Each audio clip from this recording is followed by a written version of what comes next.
Hey, this is Julie Compton. I have one question for you. How connected are you? Do you have relationships with other stakeholders, both internal and external to your business? In today's webisode, I'm here in beautiful Idaho and I'm snowshoeing. I want to talk specifically about external relationships, those that are, more importantly, outside of the organization that you work in. So what are the benefits to fostering external relationships? And why should you spend time and energy connecting with others? Today I'm going snowshoeing with a colleague of mine. Now I could have just met him for coffee, but sometimes it's more advantageous to get out of the office environment and get to know somebody in more of a personal way. Steve has been a colleague and a friend of mine for over 10 years. I will introduce him in a few minutes. Well, the majority of executives that I coach have figured out that their success is based on the people they surround themselves with. Not just their peers or their team, but also those external connections that they have fostered over time. So let me name a few benefits to you for having external relationships. First is learning. You can learn about industry changes, cutting-edge technology, and market needs from other people. It would be completely impossible for you to stay current on everything related to your industry. Second, networking. People know more people, and you need connections at different times for different reasons. For example, if you need to replace a board member, or you need a specific hire, or maybe you want some intel on a development in your industry. The third benefit is career management. Besides social media or using a recruiter, the best way to change jobs is through who you know. Need I say more about that? We all tap into those contacts now and then. And last, innovation. New ideas totally come from dialogues with others, or maybe official brainstorming sessions, especially when you meet up with someone from another industry outside of yours.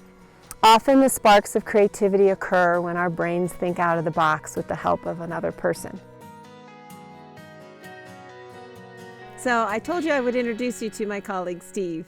This is Steve Compton. He's a leadership expert, a great guy, and quite an outdoorsman. Thanks for being here, Steve. Sure, no worries. I appreciate it.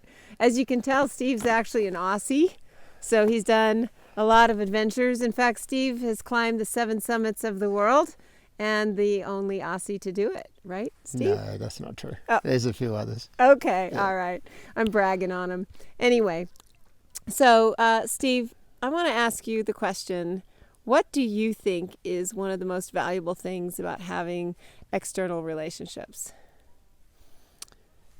Yeah, I think for me, one of the things is getting outside your own bubble. So particularly when you're trying to get a sense of what's really going on outside either your business or your industry. Yeah. Tapping into those perspectives from other people really helps. Yeah, that makes sense. Yeah, and I guess another thing that I've also found is when I've been trying to launch or maintain the momentum on a project, getting perspectives from people outside the industry is really good, because a lot of times we get a lot of critique and criticism, and sometimes we get some very creative ideas from people from outside the business. Yeah, that's an excellent point. And you know, it's interesting. I know that you listened to the same NPR broadcast as I did today about Bobby Brown and how networking really impacted the sale of that company, right? Yeah, it was pretty amazing. I think she found her manufacturer from an elevator conversation, and wow. She found a contact, I think it was at Estee Lauder, that wound up being the company that bought her company out. Resulted in a pretty nice lifestyle for her. The whole show was all about the external relationships that she had. A little bit of luck, but a little bit of her getting out there and just telling people what she was doing as well. That's great. Well, you know, we can all get on elevators to try to go meet some people, but I think we need to be a little more planned than that. As an executive coach, Steve also does coaching, and we both have worked with a lot of people who actually have quite a stakeholder relationship plan, and they spend a lot of time thinking about who they need to meet and how they need to meet them. So I would imagine that you've experienced that with your clients as well. Yeah, it's one of the things we do quite often is go through some sort of stakeholder analysis exercises where we figure out who else do we need to know and how do we get to know them and how do we maintain those communications over time. Yeah. And I think too that I'm constantly surprised at the executives who really don't give a lot of thought to how much time and effort they're putting out. They just kind of take it for granted that they're doing it because they're in meetings all day, or they're, with thought leaders in their field. But definitely a stakeholder analysis is extremely helpful. So, well, thanks for being here with me, Steve.